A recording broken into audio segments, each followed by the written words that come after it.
बालेन शाहज्यूको हाम्रो नेपालीहरूले पनि इन्डियाको सिमाना मेचेका छन् भन्ने भाषण त सुन्नुभएको होला। अब तपाईँहरूले के बुझ्नुभयो कि त्यो कुराबाट? त्यही भएर हो कि मलाई बालेन शाहज्यू नबोले पनि काम गरेर राख्नु भयो पनि पुग्छ क्या, मलाई खासै फरक पर्दैन क्या। किनकि उहाँ बोल्नुभयो भने यति सत्य बोल्नुहुन्छ, छोडिदिनुहोस् के। अब सत्य तितो हुन्छ क्या। उहाँ कुरा बनाएर एकदम राम्रो सुनिने गरी कुराहरू भन्न सक्नुहुन्न क्या। उहाँले भने पनि त्यो सबैजनाले बुझ्नेवाला छैनन् के। उहाँले गर्नुभएको कुराहरू सबैजनाले बुझ्नेवाला छैनन् के।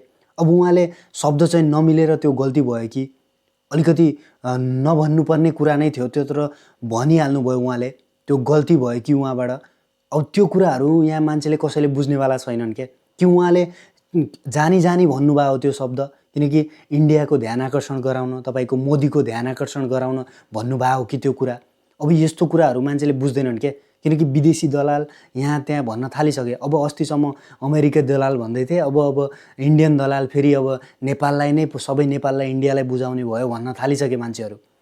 अब यस्तो मानसिकता भएका मान्छेहरू छन् कि नेपालमा। त्यही भएर चाहिँ यो अब अलिकति राजनीतिज्ञ कुरा बनाएर एकदम बोल्न सक्ने मान्छे चाहिँ बालेन शाहज्यू होइन। त्यही भएर उहाँले त्यही भाषणै दिनुपर्छ, बोल्नु नै पर्छ भन्ने चाहिँ मलाई चाहिँ लाग्दैन। तर उहाँले चाहिँ त्यो त्यस्तो ढङ्गले भन्नुभएको हो जस्तो मलाई लाग्दैन। त्यो चाहिँ या त उहाँको केही गल्ती भएको हुनसक्छ, अथवा उहाँले कुनै त्यो माइन्ड गेम खेलिराख्नु भएको छ तपाईँको इन्डियालाई, तपाईँको टेबल टक गर्न बोलाउनको लागि उहाँले माइन्ड गेम खेलिराख्नु भएको छ। यो सबैतिर पपुलर गराएर चारैतिर वर्ल्डभरि पपुलर हुँदैछ अब यो कुरा। त्यही भएर हो कि? तपाईँहरूलाई के लाग्छ, के भएर हो यो कुरा चाहिँ उहाँले किन भन्नुभयो? तपाईँहरूलाई के लाग्छ कमेन्ट गर्नु होला। त्यही हो। जय नेपाल।